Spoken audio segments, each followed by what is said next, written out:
आधुनिक भौतिक, यांत्रिक और रात दिन भाग दौड़ भरे युग में तनाव मानव जीवन का पर्याय बन गया है।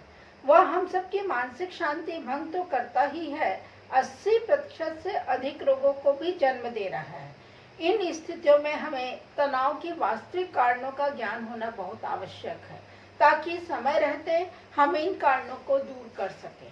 इस संदर्भ में मैंने 150 पुरुषों तथा महिलाओं से तनाव के मूल कारण जानने से संबंधित एक टेस्ट भरवाया था।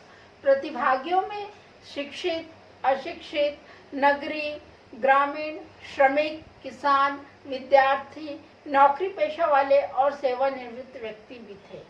तनाव की पीड़ा सभी वर्ग और अवस्थाओं के व्यक्ति भोग रहे हैं।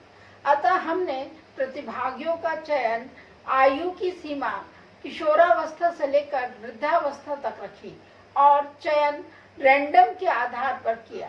हमें कारणों से संबंधित जो जानकारी प्राप्त हुई वो इस प्रकार थी: इच्छित परिणामों का प्राप्त न होना, समस्या पर ठीक तरह से विचार न करना, विशेषज्ञों से राय न लेना, अपनी पसंद के आधार पर विकल्पों का चयन करना, दूरदर्शिता का अभाव, विपरीत स्थितियों में किसी नए विकल्प को चुनने का अवसर न रखना, संबंधित व्यक्ति के मनोभावों का अध्ययन न करना और उसकी कार्य प्रणाली और रणनीतियों पर ध्यान न देना, पूर्व के अपने अनुभवों और दूसरों के अनुभवों से लाभ न उठाना, प्राप्त परिणामों को अंतिम समझ लेना, उनमें संशोधन की दिशाओं को ना खोजना, जीवन की परिस्थितियों से हार मान लेना।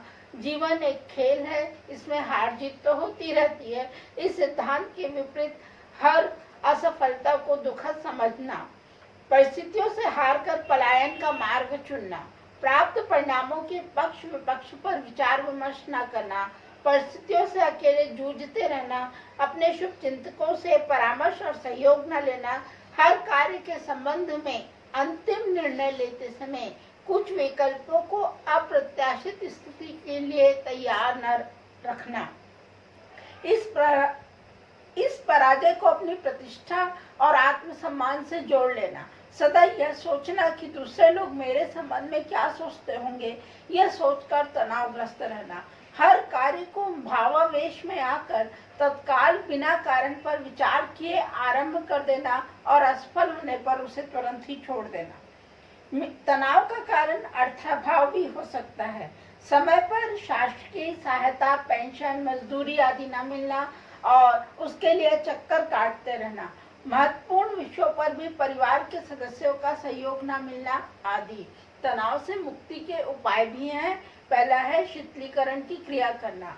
तनाव के कारण मांसपेशियों में जकड़न उत्पन्न हो जाती है। शीतलीकरण से सामान्य स्थिति में पहुंच जाते हैं, अतः तनाव में कमी आ जाती है।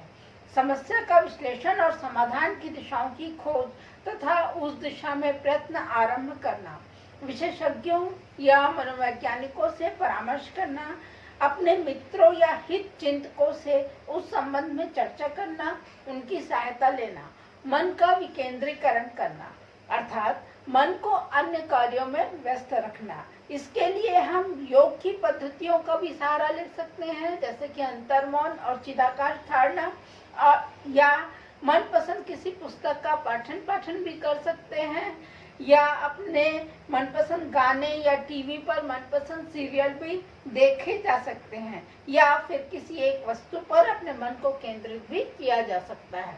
डॉक्टर श्रुति खरे, मनोवैज्ञानिक, psycho educational research centre, Rajnandgaon, Srishti colony, 940 63 29 89।